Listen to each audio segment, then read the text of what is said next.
बिस्मिल्लाहिर्रहमानिर्रहीम। मैं हूं चौधरी मोहम्मद फराज, आप देख रहे हैं बॉटम लाइन। नाजरीन, ईरान और यूएस की जो कॉन्फ्लिक्ट है इसके अंदर नई डेवलपमेंट सामने आई हैं और एक दफ़ा फिर हमारे CDF field marshal Syed Asim Munir का एक बड़ा पॉजिटिव और बड़ा पिविटल रोल दुनिया के सामने आया है, alongside the crown prince of kingdom of Saudi Arabia Mohammed bin Salman. इन दोनों ही लीडर्स ने बड़ी एक अहम काविश की है और सदर डोनाल्ड ट्रंप ने इनके मशवरे पे और इनके कहने पे, इनके ज़ोर देने पे और इनकी रिक्वेस्ट के ऊपर जो प्रोजेक्ट फ्रीडम है उसको रोक दिया है। प्रोजेक्ट फ्रीडम, आपको पता है, कल हमने अपने प्रोग्राम में इसके बारे में बात की। प्रोजेक्ट फ्रीडम एक बड़ा ही कोर्सिव किस्म का ऑपरेशन था बाय द यूएस, जिसमें यूएस वॉरशिप्स ने ये डिक्लेयर किया था कि आबनाए हुर्मुज़ के अंदर जितने स्ट्रैंडेड वेसल्स हैं जो ऑयल लेके आ रहे हैं उनको एस्कॉर्ट करके यूएस शिप्स लेके आएंगे, जो अदर वर्ड्स में ये ट्रांसलेट करती थी इस चीज़ को कि यूएस आबनाए हुर्मुज़ का कंट्रोल लेने लगा है, which was a direct threat to the Iranians. उसके ऊपर ईरान ने रिस्पॉन्ड किया, उनकी यूएस वेसल को उन्होंने वार्निंग शॉट्स भी फायर किए, मिसाइल्स फायर किए और टेंशन जो थी कल काफ़ी बढ़ गई थी। और एक दफ़ा फिर, जैसे पहले 1.5 घंटा पहले हमारे CDF की ज़ोर लगाने पे और उनके रिक्वेस्ट करने पे जो अमेरिकन प्रेसिडेंट हैं उन्होंने लास्ट मिनट अपना अटैक जो था ईरान के ऊपर, जिसके ऊपर काफ़ी एंग्जाइटी थी पूरी दुनिया में ही, उसको कैंसिल कर दिया था, रोक दिया था और फिर पीस टॉक्स की तरफ आ गए थे। इस दफ़ा फिर मोहम्मद बिन सलमान जो क्राउन प्रिंस हैं सऊदी अरेबिया के, उनके कहने पे और हमारे CDF जनरल आसिम मुनीर के कहने के ऊपर इसको एक दफ़ा फिर मौखर कर दिया गया। और ये बड़ी कदरों मंजिलत की निगाह से देखा जा रहा है इस एफ़र्ट को। पाकिस्तान और सऊदी अरेबिया ने मिलकर इस दफ़ा एक बड़ी कैटास्ट्रोफी से इस दुनिया को और रीजन को बचा लिया है। दोबारा से टेबल की तरफ जाने की हमें चहमगोइयाँ सुनाई दे रही हैं। एक्सियोस ने भी इसके ऊपर बात की, उसको वेरीफाई किया वाइट हाउस ने, और उसके बाद ईरान ने भी अपने स्पोक्समैन जो हैं उनके थ्रू इसकी वैलिडेशन दी कि ईरान जो है वो 14 पॉइंट्स के ऊपर दोबारा से उनको कंसिडर कर रहा है और अगले 48 आवर्स बड़े अहम हैं। मामला कहाँ जा रहा है और ये कितनी अहम हैं डेवलपमेंट्स, इनको इस सारे सिनेरियो को डिस्कस करने के लिए हमने अपने स्टूडियोज़ में दावत दी है। ब्रिगेडियर रिटायर्ड नादिर मीर हैं, डिफेंस एनालिस्ट। हमारे साथ अली फुरकान साहब भी हैं, फॉरेन पॉलिसी एक्सपर्ट हैं और वॉइस ऑफ अमेरिका के साथ भी एसोसिएटेड हैं। प्रोग्राम का बाकायदा आगाज़ करते हैं।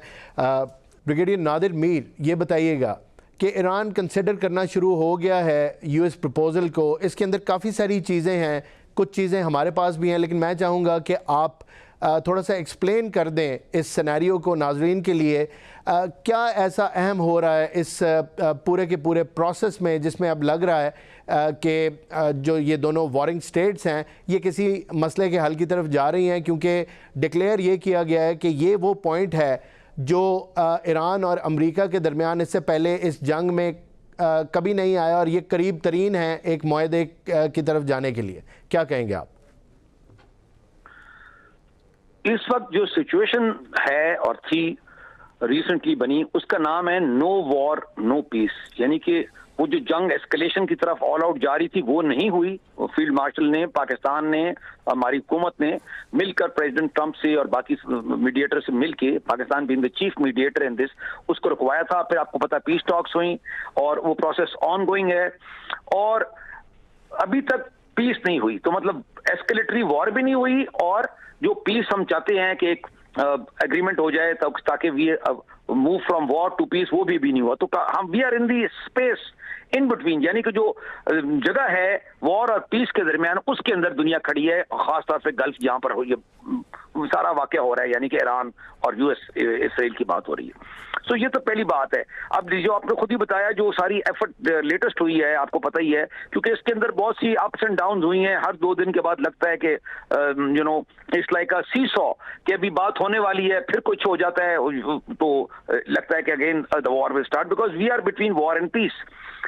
अब फील्ड मार्शल ने, हमारी हुकूमत ने, पाकिस्तान ने बेसिकली, एंड ऑफ कोर्स इसके अंदर सऊदी अरेबिया की crown Prince himself is very soft and great visionary leaders of crown Prince जो हैं मोहम्मद बिन सलमान MBS जिसको कहते हैं, उन्होंने मिल के प्रेसिडेंट ट्रंप को कन्विंस कर लिया कि ये जो मजीद वो करने लगे थे या बढ़ जाती दोबारा, मतलब कि द सिचुएशन वो ड्रिफ्ट टुवर्ड्स वॉर यानी जंग की तरफ चल पड़ता सिलसिला, उसको फिर रोक दिया उसको, और वापस जो it's like a tug of war, रस्सी नहीं होती रस्सा कशी, कोशिश ये हो रही है कि वापस लाया जाए इसको अमन की टेबल पे, मतलब कि फैसला जो है वो टेबल टॉक पे हो, ना कि हॉर्मोज में या गल्फ में या रीजन के फौजी ताकत से या काइनेटिक या मिलिट्री ऑपरेशन से। ये दिस इज द बेसिक कि ये हो रहा है नंबर। अब उसमें जो स्टिकिंग पॉइंट्स है वो तो पुराने हैं, पता ही है आपको, मैं तो पुराना इस पे लिखता रहा हूँ, किताबें भी और आर्टिकल्स में भी लिखता रहा हूँ।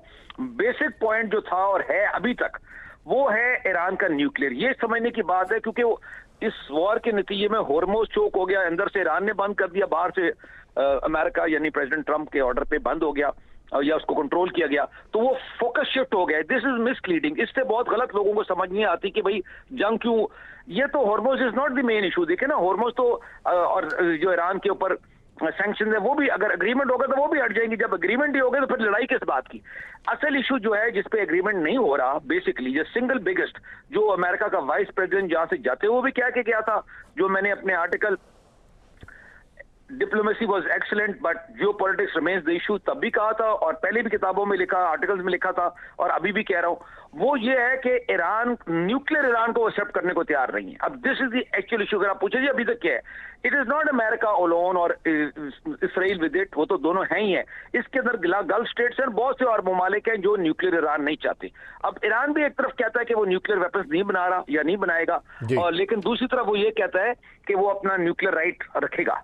तो वो एम्बिग्विटी है ना उसके अंदर देर। तो यहां पर ये एक सब्जेक्ट है जहां पर बात, आपका जो सवाल था बेसिकली कि भाई व्हाट इज होल्डिंग बैक, अभी एग्रीमेंट क्यों नहीं हो रहा? अगर इतने क्लोज आ गए हैं, इतनी जितनी एफर्ट हुई है ना इसमें और जितनी अच्छी एफर्ट पाकिस्तान ने की है, पाकिस्तान ने डिप्लोमेसी किसी पहले भी अच्छी की है, लेकिन जितनी अच्छी डिप्लोमेसी एंड एफर्ट पाकिस्तान ने इस दफा की है, वो दुनिया में 50-60 मुल्क आपकी तारीफ कर रहे हैं, तो ऐसे तो नहीं ना कर रहे। You become a global peace maker, मतलब इस शेप में। तो आपकी और आपके अलावा it's not only you by the way. अभी मैं एक फोरम पे गया था, वहां चाइनीज भी थे लीडर्स भी, मतलब ईरानी भी, टर्किश भी, वो जो उनके काउंसिल जनरल थे वो भी बात कर रहे थे, तो और जगहों पे भी करते हैं, उनके एम्बेसडर्स भी, उनके लोग। बात ये है कि सारी दुनिया, ये असल में मजे की बात ये है, मजे की मतलब it's very interesting, actually everybody wants peace, even Iran wants peace. ये गलत फहमी है। हाँ, वहां पर ये जरूर है क्योंकि डीकैपिटेशन स्ट्राइक से लीडरशिप वैक्यूम हो गई है, तो ये क्लियर नहीं है कि ईरान के अंदर पावर किस तरह डिवाइडेड है, वो IRG वो क्या चाहते हैं और बाकी ऊपर जो लीडर्स है वो क्या चाहते हैं, उनमें क्या गैप है, गल्फ है, वो दैट में भी देर। लेकिन ओवरऑल अमेरिका भी ऑफ रैंप चाहता है, यानी जंग से निकलना चाहता है। बाकी दुनिया तो चाहती है जो हॉर्मोज बंद होगा, आपको पता ना चीजें महंगी हो रही हैं, ऑयल के मसले हैं, दूसरे भी मसले हैं वगैरह वगैरह जो सारे।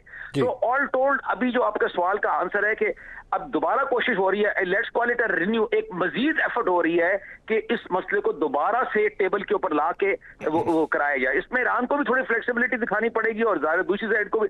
एक्चुअली मैंने तो शुरू में कहा था कि जब मिनिमलिस्ट, जो कम से कम मकसद होता है ना, जंग, इनका जंग के मकसद है ना कम से ज्यादा, तो ये एग्रीमेंट होता है कम से कम पे। जब आप ज्यादा पे जाए ना तो फिर एग्रीमेंट नहीं ना हो सकता जब तक एक साइड बिल्कुल हार ना गई हो, जो सूरत हाल नहीं है। ईरान ने भी बड़ी बहादुरी से लड़ा है, कुर्बानी दी है, वो किया, लेकिन ये भी समझे ईरान को नुकसान भी हुआ है ना। और ईरान को क्या फायदा हो रहा है इस जंग से? ये गलत फहमी है कि जी ईरान को बड़ा फायदा हो रहा है। उन्होंने बहादुरी करके, नुकसान उठा के, कुर्बानी दे के। सर, आपका पॉइंट आ गया ब्रिगेडियर साहब, बिल्कुल बड़ी क्लैरिटी के साथ आपने बताया। मैं आपकी तरफ वापस आता हूं। प्रोग्राम में हमें डॉक्टर राशिद नकवी ने भी ज्वाइन किया है, ईरानियन जर्नलिस्ट हैं, उनको प्रोग्राम में वेलकम करते हैं। आई होप आप ठीक होंगे। पहला सवाल मैं अली फुरकान साहब से करता हूं और उसके बाद आपकी खिदमत में एक सवाल पेश करूंगा। अली फुरकान साहब, आपने ब्रिगेडियर साहब का रिस्पॉन्स सुना, चीज़ें किस तरफ जा रही हैं? अमेरिका जो है उसका अगर गोल न्यूक्लियर इशू को सेटल करना था तो उसके तो वो जनेवा में बहुत करीब पहुंच चुके थे और डील तकरीबन फाइनलाइज हो गई थी, but they ended up attacking the Iranian nuclear facilities at the end of the 12-day war. तो अगर ये मामला था तो पहले ही हल कर लेते, इतना सब कुछ करने के बाद दोबारा वहाँ पे आएंगे, आप क्या कहेंगे? देखिए जी, जो नजर आ रहा है, आपने दुरुस्त जो है वो निशानदेही की कि बहुत करीब पहुंच चुके थे और ओमानी वजीर खारजा का बयान रिकॉर्ड पे है कि न्यूक्लियर के ऊपर मामला काफी हद तक जो है वो करीब पहुंच गए थे, ऑलमोस्ट तय हो चुके थे। अब भी बात वहीं जाएगी मैं समझता हूँ कि अभी भी जो फार्मूला जो भी न्यूक्लियर का आएगा वो वही होगा जो कि उस वक्त तय हुआ था ओमान की मीडिएशन में, और उसके करीब करीब ही फार्मूला जो है वो तय होगा। और इस हवाले से जो अभी तक की सूरत हाल है अगर आप देखें तो मैं समझता हूँ काफी मुस्बत चीजें जो है वो नजर आ रही हैं हमें। जिस तरीके से आप अमेरिकी क़यादत को देखें, उनके जो बयानात हैं, चाहे उनके पेंटागन के चीफ जनरल कैन की प्रेस ब्रीफिंग हमने देखी, उसमें उन्होंने जो है वो जो जिस अंदाज में गुफ्तगू की, उनके वजीर दिफा की अगर हम देखें, उन मार्को रूबियो के बयान आपके सामने, प्रेसिडेंट ट्रंप की जो रिसेंट स्टेटमेंट है सब देखें तो हमें लगता है कि उनकी टोन में, उनके अंदाज गुफ्तगू में कुछ तब्दीली, कुछ जरूर वाकया हुई है, जिसका कि तकाजा भी किया जा रहा था। और ईरानियन की तरफ से भी अगर आप देखें तो उनके भी बयान बड़े हौसला अफजा है, और वो यकीनन ये ज़रूरी भी था क्योंकि आपने जाहिर है जब टेबल टॉक की तरफ जाना है या आपने नेगोशिएशन की तरफ जाना है तो धमकियों के माहौल में आप फिर वहाँ नहीं जा सकेंगे। जी, और वो उसमें कुछ पेशरफ्त हुई है, और ईरान की तरफ से जो मुतालबा था कि ये चीजें एस्केलेशन हो सकती है स्टेट ऑफ होर्मुज़ में, खास तौर पे प्रोजेक्ट फ्रीडम के ऊपर, और साथ उन ईरान ने ये भी कहा कि पेशरफ्त हो रही है मुज़ाकरात में, मुस्बत तरफ जो है मुज़ाकरात जा रहे हैं, तो इस अमल को मुतासिर नहीं होना चाहिए।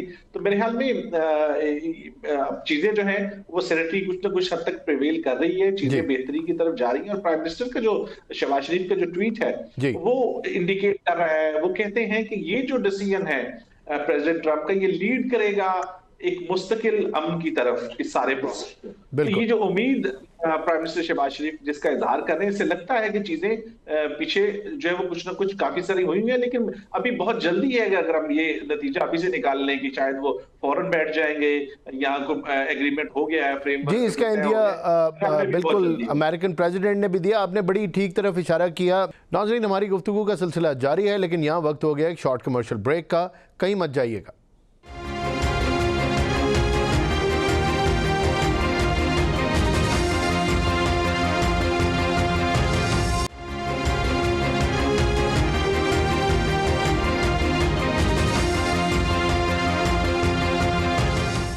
Welcome back. नाज़रीन, गुफ्तगू के सिलसिले को आगे बढ़ाते हैं। मैं डॉक्टर राशिद नकवी की तरफ चलता हूँ। डॉक्टर साहब, सिचुएशन आप ईरान की एक तो एक्सप्लेन करें, इस टाइम पे क्या माइंडसेट है?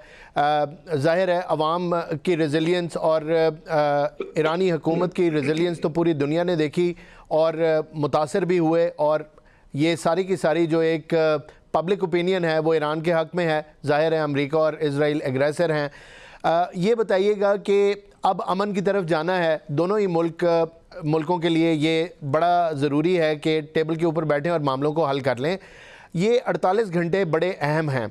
आप कैसे देख रहे हैं ईरान का स्टांस? जैसे हर एक्सपर्ट ये कह रहा है कि थोड़ा सॉफ्ट हुआ है, तो आप इसको इसी तरह देखते हैं? और ये चीज़ कितनी खुशाइंद है और कितनी उम्मीद रखनी चाहिए कि जो 14 पॉइंट्स अमेरिका की तरफ से जो ऑफ़र आई है उसके ऊपर ईरान कितनी लचक दिखाएगा या उसको किस तरह परसीव किया जा रहा है, ये ज़रा प्लीज़ बताएं। जी, बिस्मिल्लाहिर्रहमानिर्रहीम। अगर आप मुझे इजाज़त दें तो मैं थोड़ा सा कमेंट करूंगा ब्रिगेडियर साहब की गुफ्तगू पे भी और फुरकान साहब की भी गुफ्तगू पे। देखिए, ये जो कहा जाता है ना, ये दुरुस्त चीज़ नहीं है कि ईरान का एटमी प्रोग्राम असल जंग का बायस है।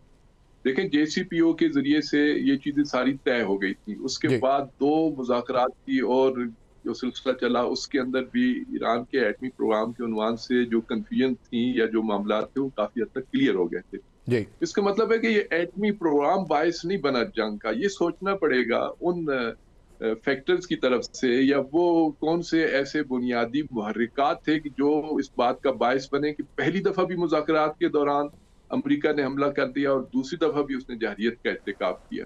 बिल्कुल। माजी के जितने आप ईरान अमेरिका जो टेंशन के तनाजुर में देखें तो ईरान हमेशा अमेरिका की आंखों में कांटे की तरह चुभता है, क्योंकि ईरान की जो ज़ायनिस्ट के उन्वान से और इसराइल की पॉलिसी है वो अमेरिका को हरगिज कबूल नहीं है। एक इसकी बड़ी वजह है, इसको हम बाज़ दफा नजरअंदाज कर देते हैं। इस जंग की बुनियादी वजह इसराइल है।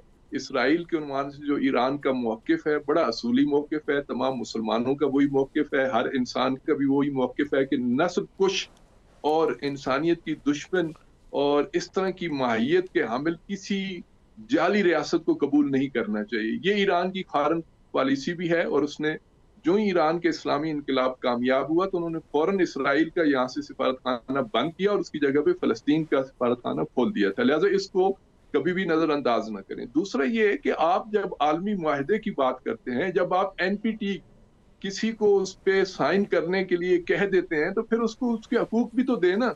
आप सिर्फ उसकी जिम्मेदारियां कहते हैं कि जो मुल्क एनपीटी का वो करे, उस पे उसको जो जिम्मेदारियां आयद होती हैं वो करे, वो अदा करे, लेकिन उसके सिले में जो हकूक मिलते हैं वो आप नहीं दे सकते। या तो एनपीटी के मुआहदे को खत्म करें। जब ईरान ये कहता है कि मैं एनपीटी मुआहदे के अंदर तमाम तर अपने इक़दामात अंजाम दे रहा हूं और मेरा प्रोग्राम पुरअमन है, और जेसीपीओ में वो बहुत सारी बातों को तस्लीम भी कर लेता है कि जो एनपीटी से भी इजाफी हैं, जो एडिशनल प्रोटोकॉल पे ईरान ने साइन किया, काश हमारे जो माहिरीन है वो पढ़ें जाके कि ईरान ने इस मसले में कितना फ्लेक्सिबल और कितनी लचक का मुजाहरा किया। जो आज कहते हैं कि ईरान लचक का मुजाहरा करे, ईरान जो है गुज़श्ता कई सालों से लचक का मुजाहरा करे। असल एक मौजू जिसको हमारे यहाँ मीडिया नजरअंदाज कर रहा है, वो डोनाल्ड ट्रंप के पहले सेशन के आखिरी साल में जो ज़ायनिस्ट ने एक मंसूबा बनाया था, जिसके कुछ प्रिंट्स जो हैं वो क्या कहते हैं फुट प्रिंट्स और कुछ चीजें मीडिया में भी आई, लेकिन ज़ायनिस्ट लॉबी की इतनी जिसे कहते हैं ना मीडिया के ऊपर एक कंट्रोल है कि वो चीजें तक नहीं पहुंचती।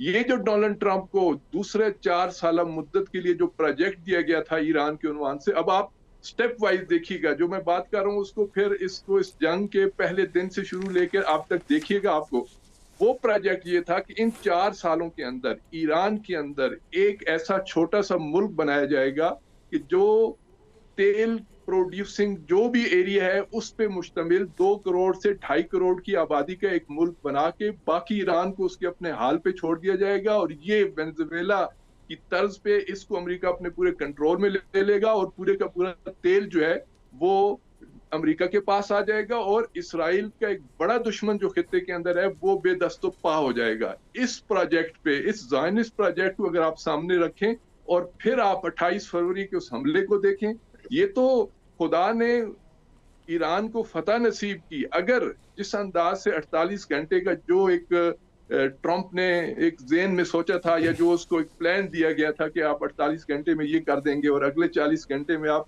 जो है ईरान की जोग्राफी को बदल देंगे, और उसके बाद आप उस प्रोजेक्ट पे कि जो 2 सालों के अंदर पूरा होना था कि फला एरियाज को, जो अरब एरिया है, जो ऑयल प्रोड्यूसिंग एरिया है, उस पे एक नई हुकूमत का क़याम है, तो इसको लोग भूल जाते हैं। लोग ऊपर ऊपर की शाखों को देखते हैं, जड़ की तरफ, रूट्स की तरफ नहीं जा रहे। अभी पिछले 2 महीने से मैं सुन रहा हूँ बड़े बड़े एक्सपर्ट आते हैं ऊपर ऊपर की, ईरान ये कर दे, अमेरिका ने ये कर दिया। भाई ये चीजें इस तरह हल होने वाली नहीं है। ये जो ट्रंप के पीछे ज़ायनिस्ट लॉबी बैठी है, ये सिर्फ अब नए हुर्मुज़ को खोलने से मुतमईन नहीं होगी। इसके जो मकासद हैं, जब तक उन मकासद को दुनिया के सामने बरमला नहीं किया जाएगा और उसके मुकाबले में कोई एक नैरेटिव नहीं आएगा, उस वक्त नहीं होगा। ये तो ये समझ रहे थे ना कि ईरान तो वेनेजुएला की तरह 48 घंटे 40 घंटे के अंदर फारिग करके वो फिर जो मर्जी करते फिरेंगे। ये तो दुनिया जैसे कहते हैं पब्लिक ओपिनियन ईरान के साथ आ गई, मुस्लिम पूरी कम्युनिटी इस वक्त ईरान के साथ खड़ी है, और फिर खुद ट्रंप को जो महसूस हुआ है कि उसके साथ उसको कोई भी साथी नहीं रहा, ना इस वक्त नेटो उसके साथ है। मिडिल ईस्ट के अंदर इख्तलाफ हो गया है, सिवाय इमारात, मुत्तहिदा अरब इमारात के अलावा कोई उसके साथ खड़ा होने के लिए तैयार नहीं है। सऊदी अरब क्या जो जिसे कहते हैं कि अंदाज बदल चुका है। फिर पाकिस्तान ने जिस अंदाज से खूबसूरती से ये पूरी डिप्लोमेसी की है, तो इस सारे तनाजुर को अगर आप देखें तो फिर आपके जितने तजदीद हैं वो फिर किसी लाइन पे पहुंचेंगे। ये आया सुलह हो सकती है, आया अमन बरकरार हो सकता है, नहीं हो सकता,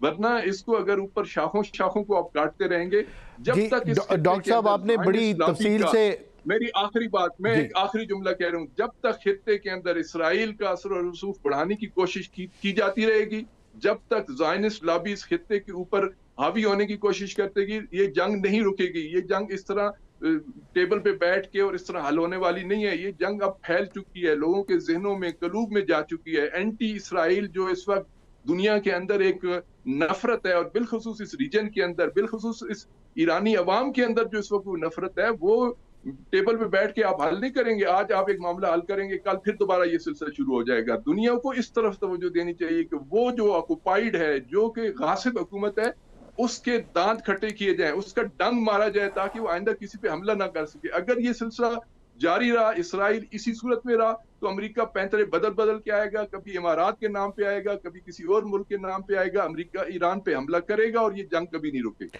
डॉक्टर साहब, आपका पॉइंट आ गया, बड़ी तफसील से आपने पूरे मामले को उसकी तह में जाके नाजरीन के आगे पेश किया। ब्रिगेडियर नादिर, आपने गुफ्तगू सुनी, डॉक्टर साहब ने बड़ी अहम तरफ इशारा किया। ये कहते हैं कि आप जो मर्ज़ है उसके सिम्टम्स को ना देखें, आप जो उसकी जड़ है, वो उसकी जो रीज़न है उस तक पहुँचें। तो साथ ही साथ उन्होंने JCPOA का भी जिक्र किया, जो न्यूक्लियर डील के इरानियन न्यूक्लियर डील के नाम से मशहूर है, ओबामा एडमिनिस्ट्रेशन ने की थी। 2018 में सदर डोनाल्ड ट्रंप ने उसको कैंसिल कर दिया आके, कि वर्स्ट डील थी अमेरिका की हिस्ट्री की। उसके अंदर कर्टेल किया गया था, और ये बात बिल्कुल दुरुस्त है कि IAEA के तमाम प्रोटोकॉल्स जो है ईरान अंडर NPT उसका पाबंद भी है, और न्यूक्लियर वेपन ना बनाने के लिए एक फतवा भी है। आपको लगता है कि मसला 60% की जो लिमिट है, जो कि वेपन तो जिसमें नहीं बन सकता, लेकिन वो पीसफुल पर्पसेस या जो न्यूक्लियर पीसफुल मीन्स हैं या पीसफुल प्रोग्राम है, उससे काफ़ी ऊपर है, कहीं दरमियान में है? मसला ये है, या जैसे डॉक्टर साहब ने कहा कि न्यूक्लियर मसला ही नहीं है, मसला असल में कुछ और है? आप इनकी बात से एग्री करते हैं, क्या कहेंगे? नहीं, मैं इनकी बात से बिल्कुल डिसएग्री करता हूं। बात यह है कि देयर आर 2 पॉइंट्स। पहले ये समझें कि इस वक्त लड़ाई किसकी हो रही है। लड़ाई, इस एक्टिव लड़ाई जो हो रही है, यूनाइटेड स्टेट्स एंड इसराइल ने हमला किया ईरान पे। ईरान ने बड़ी बहादुरी से हिम्मत करके कुर्बानी देके 5-6 हफ्ते उनका मुकाबला किया against a global power USA and a middle power Israel. Iran itself is a middle power, strong middle power. तो ये हो गई बात, ये तो प्रैक्टिकल एनालिसिस। और उसके अलावा ईरान ने भी कुछ गल्फ स्टेट्स पे हमले किए। बहरहाल गल्फ स्टेट्स ने ईरान के खिलाफ वॉर डिक्लेयर नहीं की। ये एक्चुअल सिचुएशन है। अब इसके 2 पहलू हैं, ये जो है ना, इसको दोनों को कंफ्यूज ना करें। There are 2 things. एक है मिडल ईस्ट पीस सेटलमेंट, जिसकी ये बात कर रहे हैं या जिसकी तरफ ये इशारा कर रहे हैं या जिसका तल्लक है इससे, वो एक लॉन्गर इशू है। मैंने बात की थी, ये पाकिस्तान में भी लोगों को गलत फहमी है। पहले जी वो ईरानी और अमेरिकन आएंगे तो 21 घंटे में एग्रीमेंट हो जाएगा। मैंने उस पर आर्टिकल लिखा था, diplomacy was excellent, geopolitics remains the issue. ये जो बात करें इसको जियोपॉलिटिक्स कहते हैं। मेरा सब्जेक्ट है, किताबें लिखता हूँ, पढ़ाता हूँ। बात ये कि नंबर 1, इस वक्त आप क्या कोशिश कर रहे हैं? What is Pakistan trying? आप पाकिस्तान की बात करें, ईरान को छोड़ें या अमेरिका को छोड़ें, पाकिस्तान तो ये कोशिश कर रहा है कि अमेरिका की और ईरान की लड़ाई बंद हो। ये कोशिश कर रहे हैं ना पाकिस्तान। इसके लिए दुनिया 50-60 मुल्क ने अप्रिशिएट किया, बल्कि दुनिया चाहती है ये। You have global support on this के ये जंग बंद कराई है। नंबर 1 ये पॉइंट हो गया। हम तो उस पर कायम है ना। देखिए, आपने इसको जंग को ईरान के पॉइंट ऑफ व्यू नहीं देखना, ना अमेरिका के, ना सऊदीया के, ना किसी और मुल्क के। आपने नंबर 1 इस जंग को या किसी चीज को पाकिस्तान के एंगल से देखना। That is how we see things. We don't see it from other countries view point, we see it from Pakistani view point. हमारा अपना इंटरेस्ट है पाकिस्तान का कि ये जंग बंद हो। उसकी रीजन है, वो लंबी कहानी, सब पता है आपको। इकोनॉमिक्स है, वर्कर्स हैं पाकिस्तान के, ऑयल आ रहा है, प्राइसेस हाइक है, वगैरह वगैरह, और सारी सबको पता है बाय नाउ। तो आप तो कोशिश कर रहे हैं उसकी कि ये किसी तरीके से एग्रीमेंट हो जाए, पीस हो जाए यहाँ पर फॉर नाउ। इसको क्या कहते हैं? इसको कहते हैं सीज फायर हुआ था, फिर आपको याद होगा सीज फायर एक्सटेंड भी कराया था। आपने कराया था सीज फायर, खत्म हो रहा था। मैंने उस पर मजीद स्टेट को भी, गवर्नमेंट से भी बात करता हूं। मैंने कहा था जी आप पहले फोकस करें वॉर टर्मिनेशन पे। हम 3 चीजें हैं, एक होता है सीज फायर, एक होता है वॉर टर्मिनेशन, और एक होता है पीस, अमन। ये जिसकी बात कर रहे हैं डॉक्टर साहब, वो ठीक कह रहे हैं। अमन जो है वो उसके लिए बहुत सी और रिक्वायरमेंट्स भी है ना। उसमें तो गाजा भी आ जाएगा, पैलेस्टीन भी आएगा, उसमें और पावर्स भी हैं, तुर्की भी है, इजिप्ट भी है, इसराइल भी है। उसको जरा बाहर रखें ना इस कहानी से, क्योंकि अगर आप वो लाएंगे तो फिर अब ये हासिल नहीं कर सकेंगे। आप पहला फर्स्ट स्टेप तो हासिल करें ना। आपका पहला इंटरेस्ट ये है कि सीज फायर हो, जो हो गया। सेकंड इंटरेस्ट इज कि वॉर टर्मिनेशन हो, कि ये जंग की तरफ, चाहे इसराइल करा रहा है, अमेरिका करा रहा है, बहरहाल जंग की तरफ ना जाए, क्योंकि उसमें सबका नुकसान है इसके अंदर। So this is point number 1। तो हमारी पाकिस्तान की एफर्ट जो है ना, हमारी गवर्नमेंट की स्टेट की पॉलिसी जो मैं कोट कर रहा हूं, और मैं भी इसमें कंट्रीब्यूट करता हूं अपने तौर पे, वो ये है कि किसी तरीके से वॉर टर्मिनेट कराई जाए, इसको बढ़ने। और वॉर किस पे आप टर्मिनेट करा रहे हैं? नंबर 1 आप टर्मिनेट करा रहे हैं, कोशिश कर रहे हैं, मतलब यूनाइटेड स्टेट्स की और ईरान, क्योंकि इसराइल से तो आपकी ना रिकॉग्नाइज करते हैं, ना आपकी बातचीत हो रही है इसराइल के साथ, तो आपकी तो बात नहीं ना हो रही उनके साथ, तो बात ही नहीं तो क्या उनको कहेंगे आप। दूसरा, आप सपोर्ट ले रहे हैं चाइना की और गल्फ सऊदीया की और बाकी तुर्की की, इजिप्ट की, सबकी सपोर्ट लेके, and other countries also we are trying for this is what Pakistan is trying, and rightly हम पाकिस्तान बिल्कुल ठीक कर रहे हैं। अब आते हैं इशू क्या है।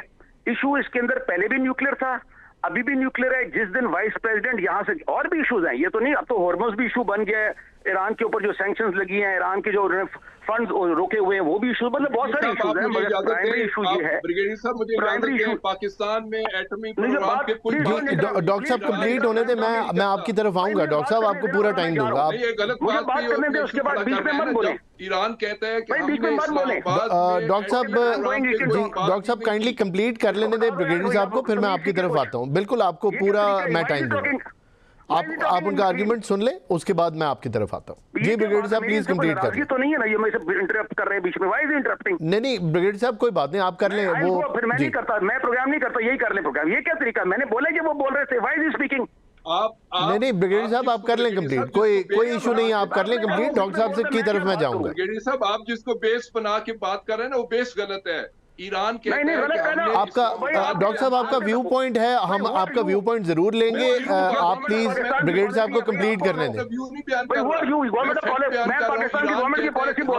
ब्रिगेडियर नादिर आप प्लीज अपना आर्गुमेंट कंप्लीट कर लें। डॉक्टर साहब 2 मिनट दे दें, बस वो कंप्लीट करते हैं, मैं आपकी तरफ आता हूँ, आपका व्यू पॉइंट लेता हूँ मैं। जी ब्रिगेडियर साहब प्लीज कंटिन्यू करें।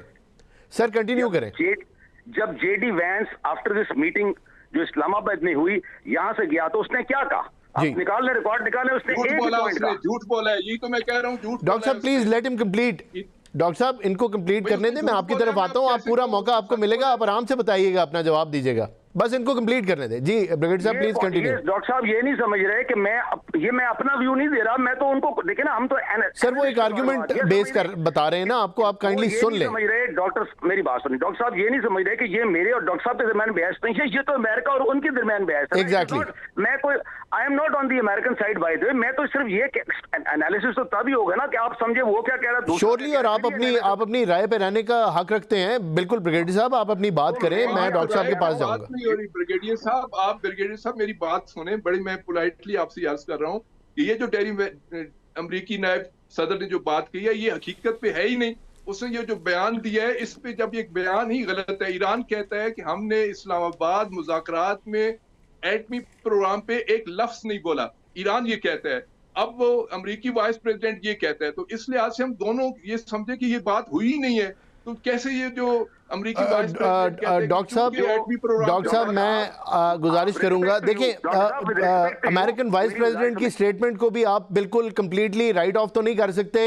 आप हक रखते हैं उसको गलत कहने का भी, समझने का भी, लेकिन उनको अपना आर्ग्यूमेंट कंप्लीट करने दें, फिर मैं आपकी तरफ आता हूं, फिर बेशक आप पूरी तफसील से अपना जवाब दीजिएगा। नाज़रीन यहाँ वक्त हुआ है एक शॉर्ट कमर्शियल ब्रेक का।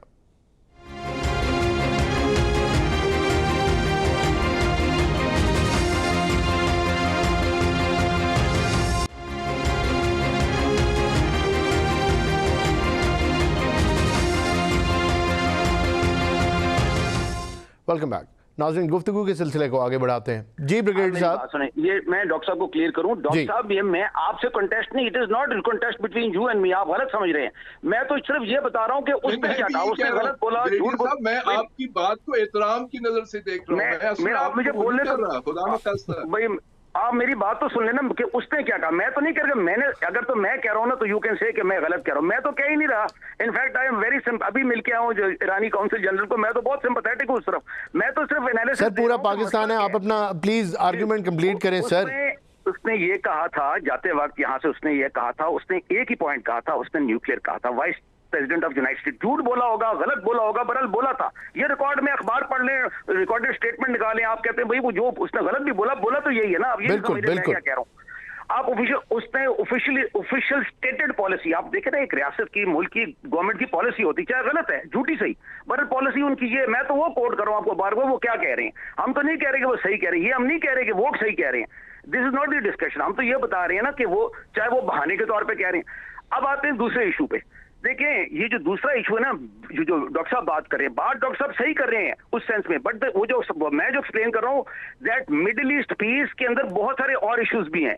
वो मिडिल ईस्ट पीस में गाजा भी है, पैलेस्टीन भी है, खाली ये जो खाली एक इशू नहीं है ना, उसमें तुर्की इज राइजिंग पावर। आज आईसीबीएम उसने टेस्ट किया है, मतलब आप इजिप्ट को देखें ना, उसके भी इंटरेस्ट है। आप गए मनामा डायलॉग में जाए, मैं जाता रहा हूँ वहाँ मिडिल ईस्ट में, मैं जाता रहा हूँ टॉक्स पे, सिक्योरिटी डायलॉग में। आप बात करें ना, एक आप सिर्फ समझते हैं कि ईरान मुल्क है, भाई उसमें और मुल्क भी है ना, बॉर्डर लगता है उनका, तुर्की का भी है, सऊदीया का भी अपना इंटरेस्ट है। तो मैं ये एक्सप्लेन कर रहा हूँ कि जो फ्यूचर है ना, अब जो बात कर रहे हैं उसका आंसर कुछ और है। उसका आंसर है अब जो मैंने सजेस्ट किया था, पहले भी किया था, 10 साल पहले किया था, मनावा डायलॉग में मैंने ही किया था ब्रिगेडियर नादिर मीर ने, अब दोबारा किया मैंने।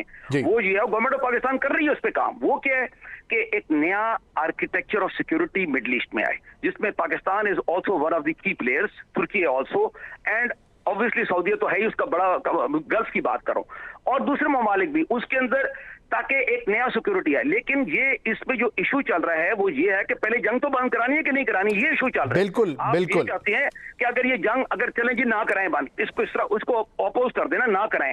जिस जगह पे पाकिस्तान ने इसमें फील्ड मार्शल प्राइम मिनिस्टर को, गवर्नमेंट ऑफ पाकिस्तान को क्रेडिट दें, वैसे दें ना दें, अभी तो दें, जो सही बात है उस पर क्रेडिट देना चाहिए।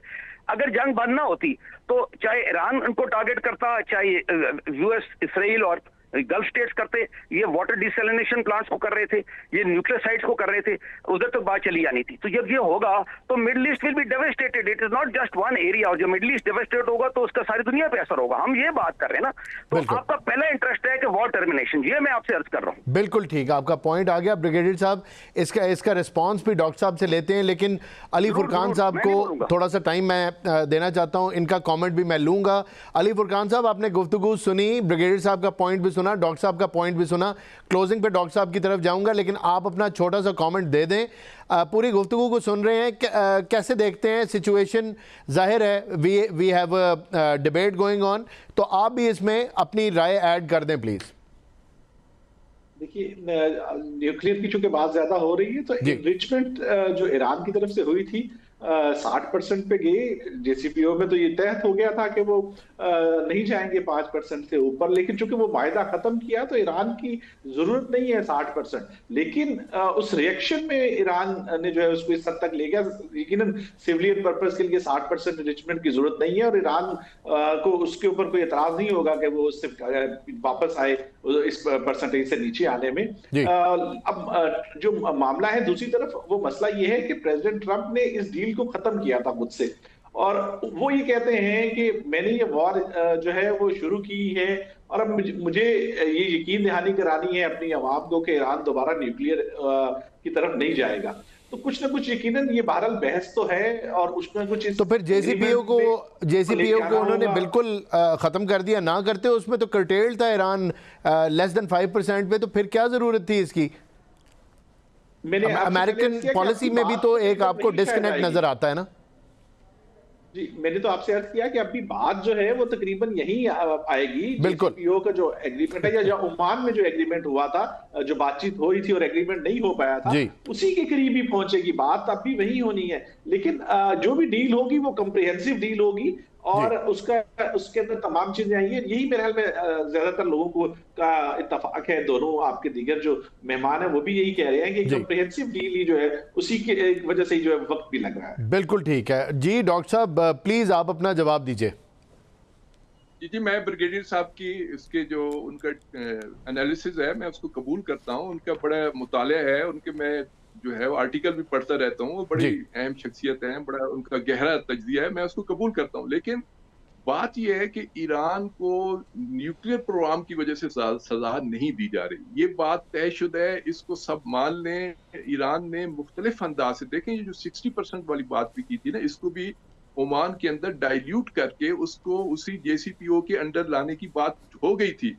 ईरान के अंदर जो इस वक्त डिस्कशन है वो कहते हैं कि एक वार साइकिल है ये, और ये वार साइकिल के पीछे ग्रेटर इसराइल का मंसूबा है। ये नहीं है कि हम अगर 60% या 30% या 20% पे लेके आएंगे, ये कल किसी और बहाने से आएंगे। कल कहेंगे जी अपने मिसाइल की रेंज कम कर दो, कल ये कहेंगे जी हिजबुल्लाह को अपने से दूर कर दो, कल जनाब इराक से अपने ताल्लुकात। भाई किसी मुल्क को क्या हक पहुंचता है कि वो दूसरे ममालिक की इस हद तक पॉलिसियों पे आके, अब क्या अमेरिका पाकिस्तान को मजबूर कर सकता है कि वो मिसाइल टेक्नोलॉजी में अपनी रेंज को इंडिया से कम लेके आ जाए? उसका क्या बनता है? ये दिफाई हक है हर मुल्क का, इसका भी अपना हक है, ये किससे ताल्लुकात रखे न रखे ये ईरान का हक है। लेकिन ईरान चूंकि ज़ायनिस्ट लॉबी को पसंद नहीं है, ज़ायनिस्ट लॉबी का कब्जा है इस वक्त डोनाल्ड ट्रंप पे, तो ये एक वार साइकिल चलता रहेगा। मैं जो ब्रिगेडियर साहब को जो कहना चाह रहा हूँ या आपके नाज़रीन तक बात पहुंचाना चाह रहा हूँ कि ये वार साइकिल सिर्फ एटमी प्रोग्राम की वजह से नहीं रुकेगा, ये फिर किसी और बहाने से। सीज फायर की आप बात करते हैं, सीज फायर कहाँ पे हुआ है? अभी भी समुद्री नाकाबंदी करके बैठे हैं, अब भी वो सारा काम जो एक जंग के अंदर, क्या कल जो इनके वजीर जंग कह रहे थे जी सीज फायर भी कायम है और हम हमले भी कर रहे हैं और हम उनको ये भी नहीं करने देंगे। यानी एक ही बात के अंदर उनका तजाद है। डोनाल्ड ट्रंप के मुंह से जो शोले निकलते हैं, कभी वो कहते हैं जी हम ये सिविलाइजेशन तबाह कर देंगे, हम डॉक्टर साहब बिल्कुल ये इस पूरे सिनेरियो के अंदर आप कैसे देखते हैं ये फिर मामला किस तरफ जाएगा? ये पाकिस्तान की एफर्ट्स, ये पूरी दुनिया की एफर्ट्स और ये इतना बड़ा एक इकोनॉमिक क्राइसिस जो बन रहा है, ये किधर जाएगा? देखें, इस वक्त जरूरत इस बात की है कि इसको वक्ती तौर पे भी ठीक कह रहे हैं ब्रिगेडियर साहब को कि इस आग को भी बुझाने की जरूरत है, लेकिन जो इस आग के नीचे हमेशा नीचे जो अंगारे और वो चीजें रह जाती हैं कि जिससे दोबारा आग भड़क उठती है, उसका ख्याल करें। वो जो स्पाइलर हैं, हम उस स्पाइलर को, उस इसराइल को भूल जाते हैं, हम उस ग्रेटर इसराइल के मंसूबे को भूल जाते हैं। ये ग्रेटर इसराइल का मंसूबा कल पाकिस्तान को भी खा जाएगा, ये सऊदी अरब को भी खा के रहेगा। अगर ईरान उसके रास्ते से हट गया, कल इसराइल और हिंदुस्तान एक हो जाएंगे, और जब ये दोनों एक हो जाएंगे तो हमारे मुल्क की क्या हालत होगी, हमारे पाकिस्तान की क्या हालत होगी? मैं तो ये तस्वर करता हूं तो मैं चौंक उठता हूं। जी डॉक्टर साहब, मैं आपसे एग्री करता हूं इन प्रिंसिपल। जाहिर है कि ऐसे अज़ाइम इसराइल के हैं, इसमें कोई शक नहीं है, ये दुनिया जानती है ग्रेटर इसराइल का मंसूबा क्या है, वो बड़ा ख़तरनाक मंसूबा है। जैसे ग्रेटर भारत का भी एक मंसूबा है, क्योंकि भारतीय इसराइलियों को कॉपी करने में अपना आसानी नहीं रखते। गुजारिश ये कर रहा हूँ कि पहले जंग ने बंद होना है और फिर तवातर के साथ जो कोर इश्यूज हैं उनकी तरफ आप जाएंगे, but you can not just start addressing the core issues before getting out of this war. इसके ऊपर क्या कहेंगे सर? देखिए, ये स्पाइलर को जब तक स्पाइलर का रोल खत्म नहीं होगा ना, वो ज़ायनिस्ट लॉबी का ट्रंप के ऊपर असर रसूख खत्म नहीं होगा। ट्रंप पैंतरे बदल बदल के हर रोज एक नए अंदाज से जंग के बहाने तलाश करेंगे। पाकिस्तान चाहे जितनी कोशिश कर देखे, इस्लामी ममालिक चाहे जितना जोर लगा लें, उसने अगर जब तक फर्स्ट इसराइल की पॉलिसी है ट्रंप की, तो आप भूल जाए कि जंग रुकेगी। मुमकिन है 5 दिन के लिए, 10 दिन के लिए, 1 महीने के लिए रुक जाएगी, फिर आएगी, ये फिर दोबारा हमला होगा, फिर दुनिया इक्तिसादी बहरान का शिकार होगी। लिहाजा इस मौके पे मैं समझता हूँ कि जो भी मीडिएटर हैं, जो भी सहूलतकार हैं, जो भी हैं, उनको इस तरफ लेके आना चाहिए। मीडिया के अंदर ये बात लेके आए, ये प्रेशर क्रिएट करें, ये नैरेटिव बनाएं कि असल जंग की वजह ये है। जब तक वजह नहीं खत्म होगी ये नहीं होगा। ट्रंप को आप एक दफा एक मीटिंग में जो है मुतमईन कर लेंगे, उसने कल जाके दूसरी प्रेस ब्रीफिंग जाके फिर वही बात करनी है, फिर एक टेंशन होनी है, फिर पेट्रोल की कीमतें बढ़ेंगी। अब ईरान ने तो अपना हॉर्मुज़ खोल दिया था। ईरान के फॉरेन मिनिस्टर का जो है वो ट्वीट आपके रिकॉर्ड में मौजूद है। इन्होंने जो ही देखा कि उन्होंने खोलने का ऐलान किया, उन्होंने कहा ईरान अब कमजोर हो गया और दबाव डालो, और उन्होंने कहा जी अब हम समुद्री नाकाबंदी करेंगे। तो ये तो पहले से बंद जो है ना, उसको अपनाए हॉर्मुज़ को उन्होंने मजीद बंद कर दिया। तो बायस कौन बना? जंग का बायस अमरीका, अपनाए हॉर्मुज़ को बंद करने का बायस अमरीका, दुनिया के इक्तिसादी बहरान का बायस अमरीका, और इस सब के पीछे स्पाइलर इसराइल और नेतन्याहू है। उसको हम भूल जाते हैं। मैं कहता हूँ इस तरफ मुतवज्जे रहें। जो ब्रिगेडियर साहब जैसे एनालिस्ट और बहुत माहिर एनालिस्ट, वो इस मामले को जरूर अपने एजेंडे पे रखें कि जब तक ये फैक्टर मौजूद है, जब तक ये स्पाइलर, जब तक ये नेतन्याहू और उसका ये किरदार मौजूद है, तो हम खित्ते में अमन की बात को भूल जाएं। हमें अबे अपने मुल्क को, पाकिस्तान को बचाने के लिए भी यही कोशिश करनी चाहिए कि इसराइल और इंडिया जितने नजदीक आ जाएंगे हमारी तबाही है। हम इसको इसराइल को छोड़ें, ईरान को छोड़ें। इस वक्त ईरान पे क्या होगी ये खुद निपट लेंगे। हमें तो अपने मुल्क की परवाह है कि अगर ये जिस अंदाज से इसराइल को ट्रंप आगे आने का और फर्स्ट इसराइल की जिस पॉलिसी पे ये आगे चल रहा है, तो ये फर्स्ट इसराइल नहीं है, ये कल फर्स्ट इंडिया भी बनेगा। और जब ये दोनों एक हो जाएंगे तो फिर हमारा क्या होगा, मैं कुछ नहीं कहता है। डॉक्टर साहब आपका पॉइंट आ गया। नाजरीन, मैं शुक्रिया अदा करूंगा ब्रिगेडियर नादिर मीर का, डॉक्टर राशिद नकवी का और अली फुरकान साहब का। इन्होंने अपना वक्त दिया। सारे का सारा मामला इस डिस्कशन से हमारे सामने ये बात आती है कि इंतहाई डीप रूटेड है। ये ऊपर से कुछ और अंदर से कुछ और लगता है, लेकिन बहरहाल पाकिस्तान की एफ़र्ट्स ये हैं कि इस जंग को पहले बंद करवाया जाए।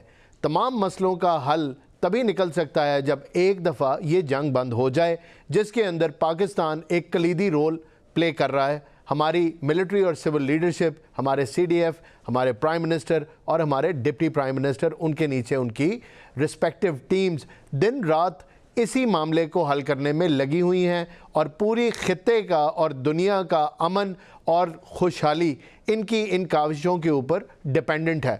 आज का प्रोग्राम ख़त्म करूँगा, कल आपकी खिदमत में फिर हाजिर हूँगा। मुझे इजाज़त दीजिए, अल्लाह हाफ़िज़।